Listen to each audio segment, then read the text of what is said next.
Have you ever considered how you would get out of hell if you fell into it? The man in today's story went through exactly that, and he discovered a way out just when he thought all doors had been closed and there was only one way out. So what rescued him from that haunting reality? This is one of the most terrifying and compelling stories I've ever heard, but I'll say it now.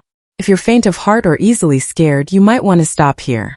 But if you're ready, stay until the end because the truth revealed in this story could be the only thing that saves your soul right now. You're watching Eternal Bible Stories, which shares true near-death experiences to inspire faith and illuminate the soul. If you haven't already, click the subscribe button now. And don't forget to leave a comment and tell us which city you're watching from, because speaking up shows God you're ready for His blessing. Now let us hear his testimony. My name is Justin Harper.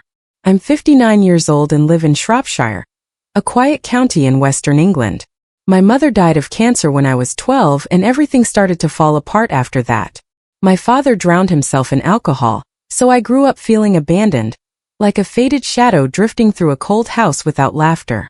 Those childhood years left me with a deep emptiness inside, which I tried to fill with silence. Then I met Helen, my wife, the woman who helped me get out of the mud. We married, and when our first son was born, I felt God had finally shown me mercy. That small family was the most valuable thing I ever had, the only hope that kept me going in a turbulent life. For many years, I worked as an accountant for a small construction company, earning just enough to support my family and live simply. It wasn't an ideal life, but it was already a miracle in my eyes. I thought the dark past was finally over. However, a single phone call brought everything to a halt. That day, when I picked up the phone and heard the voice of a police officer on the other end telling me the news, I assumed it was a mistake. But instead, they confirmed that my son, my last hope, had died in a car accident. He was just 19.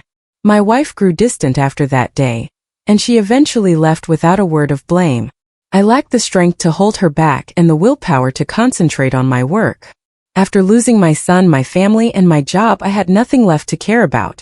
I used to stand in front of the mirror, staring into my own eyes and failing to recognize the man staring back. Depression devoured me day by day, hour by hour, and I began to believe that death was the only way to free me from the quiet agony that burned in my chest. Then, on a cold winter afternoon, as I tried to reheat some soup in the empty kitchen, my chest suddenly felt crushed. My breathing became rapid, and everything around me began to darken. I collapsed to the floor and my heart stopped beating. However, my consciousness did not vanish into nothingness. It was pulled from somewhere I never expected. The world was enveloped in darkness, suffocating every ounce of hope. And with that, my journey beyond death began. At first, the world was completely dark. I could not see or hear anything. There was just one sensation. I was falling. But the incident wasn't the kind of fall you'd have in a dream, where you're startled awake in fear. No, I was being pulled down. A heavy, invisible force, cold as ice, was dragging me into a place where my instincts warned me never to go. The sensation is indescribable, as if a giant hand made of darkness was gripping my soul, squeezing it tight and sinking it into an unfathomable abyss. The space around me was dead silent, but it wasn't a peaceful silence. The sound was the silence of places forgotten by time. I didn't know how long I'd been falling. Time here was unlike any concept I'd ever known. Everything just dragged on indefinitely, as if I'd been falling for hours, centuries. Then a scene appeared. It was not light, but a murky, desolate land devoid of any signs of life. The ground beneath my feet was icy cold and covered in gray dust like ashes. Above me there was no moon or stars, only a thick layer of deep crimson clouds swirling in a dense fog. The air here was thick with the stench of burnt metal and decay, and even though I no longer had lungs, I could feel it piercing my very soul. But the red clouds chilled me the most. They were unlike anything I had seen before. They floated in place, moving with awareness, twisting into warped shapes, as if moaning in pain. They were observing me. They were observing me not with my eyes, but with a strange sense of perception, as if I were scanning the deepest secrets within myself. I was unsure what they were, but one thing was certain. They were alive and they recognized me. At first, I'm not sure where I am or if this is even a place in the usual sense. It felt like I was standing in a graveyard of souls who would never rest, not because they were bound from the outside, but because they had locked themselves in emotional prisons they had never dared to confront. Around me red clouds twisted and hovered in the air, as if speaking in an invisible language. And then I realized, I too was carrying such a cloud, silently swirling above my head like a shadow I couldn't shake. When I returned I realized what those clouds really were. I was dragged through the red fog, moving in silence, until the first sound broke the silence. A long cracking, splintering scream, as if someone's soul were being stripped away layer by layer. Then came a second scream, a third, a fourth, and soon the entire room seemed to be wailing. The cries echoed in all directions, as if even the underworld had learned to fear. And then amidst the screams I heard another sound, a deep, low growl, as if the earth itself was rumbling in rage. I had no idea where I was going until I saw a massive cave ahead. Its entrance was pitch black, endless and cold, like the mouth of an ancient beast dormant for millennia. There was no lighting here. The only thing I could see was the darkness itself, a thick, tar-like blackness that clung to my thoughts and emotions. In front of the cave I noticed hundreds of people, or rather souls. They no longer had discernible human shapes, but I knew they had once been alive. They sat huddled together, clutching their knees, their eyes wide and bloodshot. They didn't look at me or say anything. All they did was tremble, as if they'd given up hope long ago. Some people rested their heads in their hands, while others stared into space with vacant eyes. Each one appeared to be imprisoned by their fear. No chains were required, as they had already shackled themselves. I was about to take the next step when it appeared. A massive entity slithered out of the cave's shadows, terrifyingly silent. It didn't growl. There were no footsteps, just its heavy presence, which made the air around it recoil in fear. Its entire body was covered in slick black skin like scorched coal, with grotesquely long arms terminating in claws as sharp as blades honed to slice through souls. It had no face, only a gaping abyss where eyes should have been.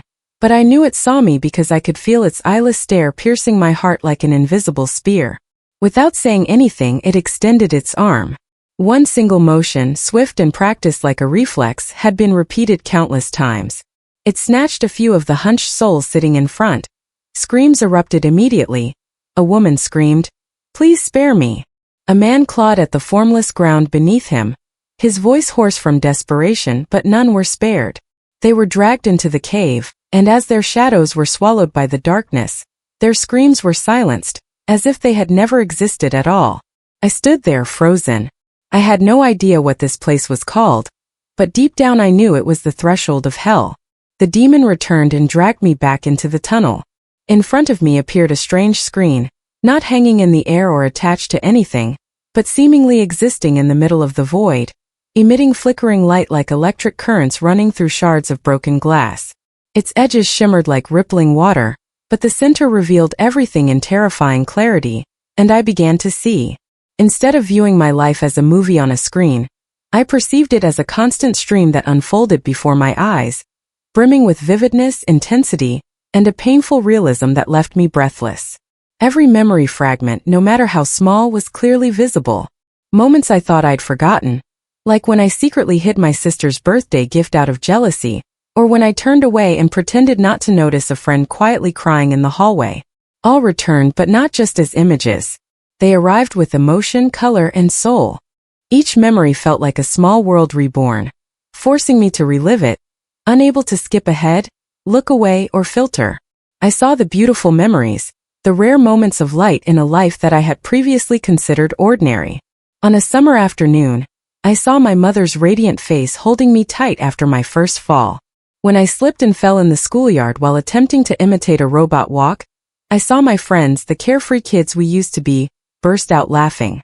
I imagined myself putting a loaf of bread in the hands of a homeless man without saying anything, then quietly walking away, not out of nobility, but because I didn't want anyone to know I had done something nice. Those moments caused my throat to tighten. They appeared insignificant at the time, but now I realized they were more valuable than anything I had ever accomplished in life. However, the darker aspects of my life emerged, which I had worked so hard to conceal. I imagined myself yelling at a taxi driver simply because he took the wrong turn while I was late for a meeting. I saw fear in his eyes, and I suddenly felt the pain he felt as a result of my unprovoked anger.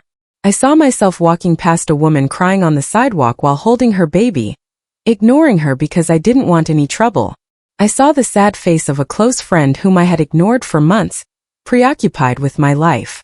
Each of those moments cut through me as if they were blades. The most terrifying part was not what I saw but how I felt. I really felt their pain.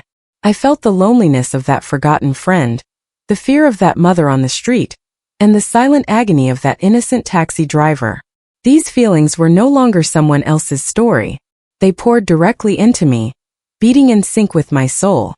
And because I no longer had a physical body to protect me, every sensation became absolute, raw, unfiltered, and uncontrollable. I couldn't stand it. It felt like I was reliving the worst things I'd ever done. It was not from my perspective but through the eyes of those I had wronged. I was a victim of myself.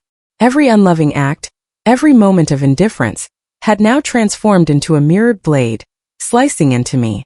It dawned on me abruptly that this recording might serve as a review of my life prior to my descent into hell. I closed my eyes, unable to bear the suffocating sensation that gripped me from within. What I had just experienced during the life review, the emotions multiplied 100-fold, left me completely exhausted. I would rather not see, feel, or face anything else. But when I opened my eyes, hoping to have escaped the nightmare, I realized I had only just begun to descend into hell. I was back inside the pitch-black cave. But this time everything was sharper, painfully vivid, and not blurred or fragmented like a dream. Every detail was vivid, as if I were truly immersed in another reality. The air was heavy and cold, and something invisible appeared to be pressing down on my chest. I felt it not with hands but with fear. I could feel it swirling around me, thick waves of energy like smoke and fire, the result of thousands of years of compressed fury. As I stood there trembling, trying to understand what was happening, the shapes appeared. They slithered out of the darkness, unlike the horned devils with tails depicted in church paintings and childhood catechism books. No, they were much more terrifying. They resembled torn shadows, twisted forms that were neither human nor beast, sometimes long and snake-like, other times hunched and walking like bipedal creatures. Their skin was glossy black like burned plastic, but with deep red cracks underneath, as if molten lava had boiled through every fiber of their being.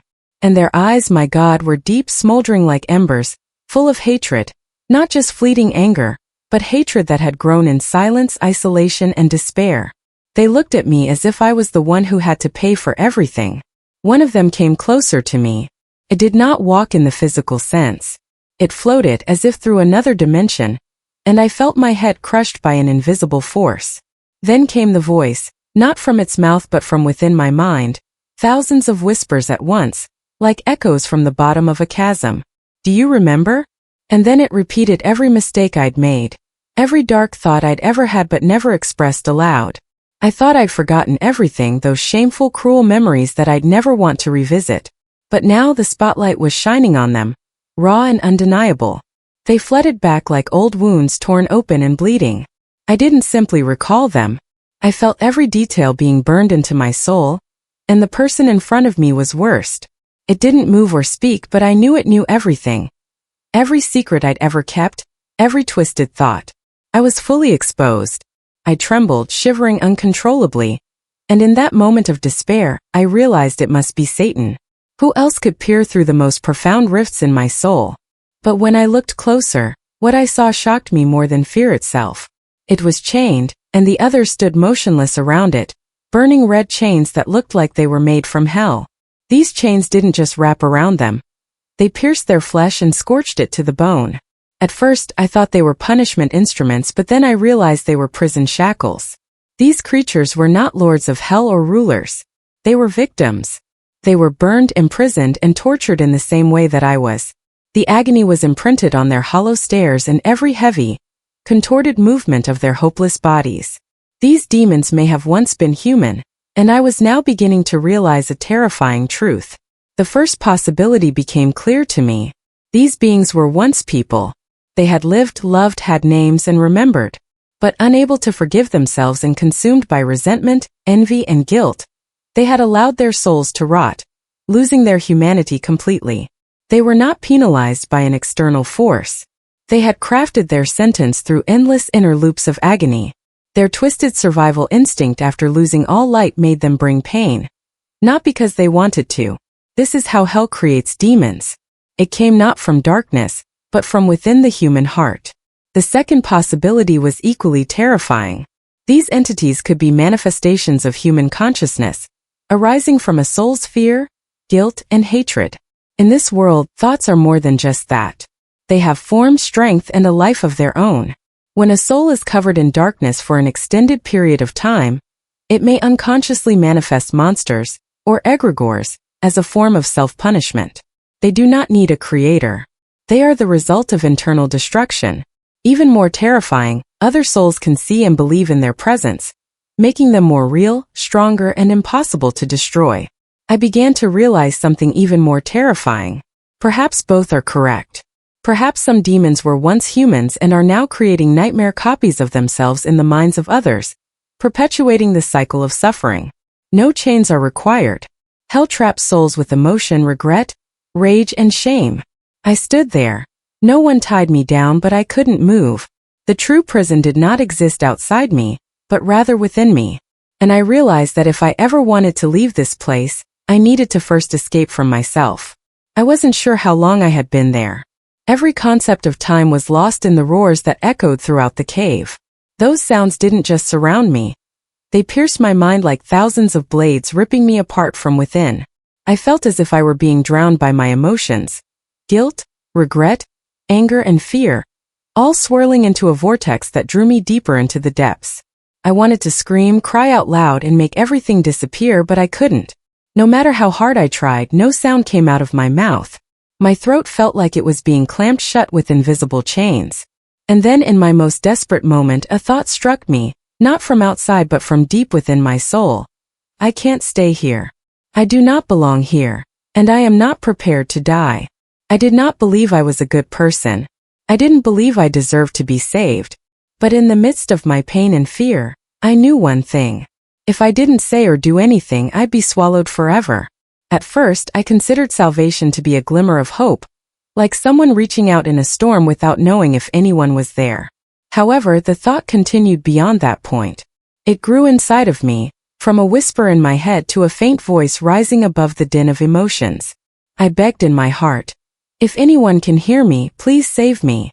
Then I began to speak aloud, weakly and trembling, as if every syllable was being extracted from the deepest wound in my soul. My voice cracked. "Please, anyone." I looked up, my eyes filled with tears and my entire body shook. Despair continued to grip me, but I could no longer remain silent. I spoke louder, as if holding on to life. "I would rather not be here. Please, someone. If there is light and if there is God, please save me." Then I screamed. I screamed like I hadn't before. I screamed with everything I had left, not just my mouth but also my soul, a cry that pierced the night of the afterlife. "God, please save me." Later, when I read the Bible again, I realized that I had done exactly what had been promised from the start. For whoever calls on the name of the Lord shall be saved. Following that plea, the space around me appeared to tremble. A golden warm beam of light appeared from a distance, shining through the thick blood-red mist. The beam of light was faint, fragile, and unmistakable. It did not fill the darkness with light, nor did it extinguish the terror around me. It simply stood still, like a silent witness among the deceased. However, the entities around me screamed at my mere presence. They recoiled in terror, and I noticed the molten chains wrapped around their bodies begin to crack, bit by bit. That light was not fire or sunlight. It was love and mercy that I had never felt so strongly before. Nobody touched me, but I felt embraced. A feeling of unconditional forgiveness that required no explanation began to seep into every corner of my soul. 3 beings emerged from the center of the light and began to walk toward me. There was no blinding halo, as in church paintings. Their footsteps were silent, but I could feel the ground, or rather the spiritual realm beneath me, trembling with each step. They did not resemble any image of angels I had ever imagined. There are no wings, white robes, or glittering crowns. Instead, they appeared simple, almost human, with every feature seemingly sculpted from pure light. They radiated a light that not only captivated the eye, but also nourished the soul. Their eyes held no judgment or accusation, only a deep understanding that brought me to tears the moment I met them. The first being, located in the center, appeared to be the source of that power. He took a slow but confident step toward me. I couldn't put into words what I felt when our eyes met. He knew not only my name but also everything I had ever tried to conceal. He was aware of the cracks in my soul, and he was not afraid of them. He raised his hand, not touching me but simply holding it in front of my forehead, and a stream of light like crystal water poured into me. I could feel impurities, layers of guilt, fear, and hatred fading away like smoke in the wind. The second one stood on the right, smaller, gentler, and exuding an unusual calm. He did not speak. He leaned close to my ear and whispered, not in a voice but in spirit. I couldn't hear any specific words, but my heart began to tremble as if it had been awakened. In that moment I realized I wasn't just some lost soul. I had a name, a location, and a purpose. He addressed me by my real name, which only my soul remembered, and for the first time in my life, I felt like I wasn't alone in this vast universe. The third person stood behind me doing nothing. He didn't say anything, nor did he touch me. He just stood there, majestic and silent, like a wall of light between me and the screaming entities behind me, and I saw them, those twisted shadows, shrieking in terror one by one. They retreated under that being's light, like wild beasts drenched in holy water. The molten chains around their bodies began to crack, creating the sound of stone breaking beneath. Weapons did not defeat them. Rather, sacred presence did. They did not fight the darkness. They simply took a step forward, placed a hand on my shoulder, and as soon as that hand touched me, I felt like I was being pulled out of a bottomless pit. I'm not sure whether they were angels or manifestations of God's mercy. I'm not sure why they came. Was it simply because I cried out?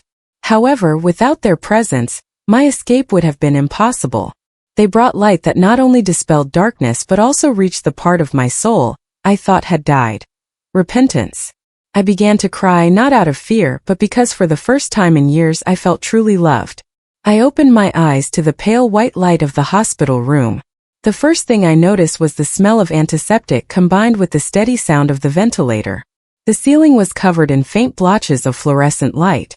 Everything seemed blurry like a dream, until I realized I was lying in a hospital bed. My heart was still beating and my breathing, while weak, was consistent. I was alive. The room was quiet, with only the beep-beep of the heart monitor indicating that time was still passing. A nurse sat in the corner, her eyes scanning me before widening in surprise when she noticed I was awake. She hurried to call the doctor, but I lay motionless, not because I was too weak but because my soul had not yet accepted the fact that I had returned to this world. Inside me there was a silent but powerful surge of emotion, gratitude, regret, and amazement that what I had just witnessed was real. I hadn't just survived death. I had rediscovered a truth I had never considered in my life, that this existence isn't about who is more righteous, successful, or worthy. It is an ongoing process of learning to love and forgive others and, most importantly, ourselves. This truth was not revealed to me through books, church sermons, or anyone's teaching. I learned it while on the verge of spiritual destruction. I remembered the red clouds that I saw as I descended into the other realm. They weren't curses or demons disguised in strange forms. They were a part of each individual. They were fear, anger, shame, and numbness, buried deep within the soul after years of living without ever truly confronting ourselves. They did not assault me, but they did not spare me either. They reflected me. And now that I'd escaped that world, I realized that those clouds had no control over my destiny unless I let them. I had been given a second chance, not to live longer but to live better. Salvation did not arrive like a fairy tale miracle. It came when I decided to let go of my pride, resentment, and everything I had clung to in the belief that I was correct. It came when I bowed my head and admitted that I needed forgiveness, light, and God. Now, as I sit and look out the hospital window, where the winter sun shines through the bare branches of the trees, I don't see the world the same way. I look at everyone I meet, from doctors and nurses to the person who delivers my meals, with a different set of eyes. Each one carries something deep crimson within their soul. But I know that if they are willing to face it and cry out for the light like I did, they too can be saved. And as a result, I am unable to keep this story to myself. Justin's story has ended. And I'd like to send this message to everyone. If you can accept and forgive yourself, You will be free of negative energy and able to return to a state of light. But if you can't bear the truth, can't forgive yourself and keep running away, you'll be drawn down into the place where all of humanity's negative energy is stored. And it's not just the negative aspects that are shown. Your life review will include all of the kind acts, love, and compassion you've ever given. When you make someone feel loved, you will feel the joy they felt because of you. You are worth more than all the material things in the world, including money, fame, and anything else you could ever own. You are God's precious creation, and He wants you to know it right now. So don't give up on yourself, regardless of where you are in life or how far you believe you've strayed. Begin developing a relationship with Him today. You don't need to be perfect. You don't have to know all the answers. Simply open your heart and take a small step toward Him. Accept this opportunity and live in love and hope, because that is what He has planned for you. If this story touched your heart as it did mine, please share your thoughts in the comments section. Which part moved you the most? Has anyone ever carried you through darkness while concealing their pain? By commenting, you are doing more than just expressing yourself. You are joining a community that believes in hope, restoration, and second chances. Your words could be the solace someone else needs today. And if you haven't already, subscribe to the channel, where genuine near-death experiences awaken faith and illuminate the soul. If this message resonated with you, please consider liking it and sharing it with someone who could benefit from it. May God bless you and keep His love in your heart always.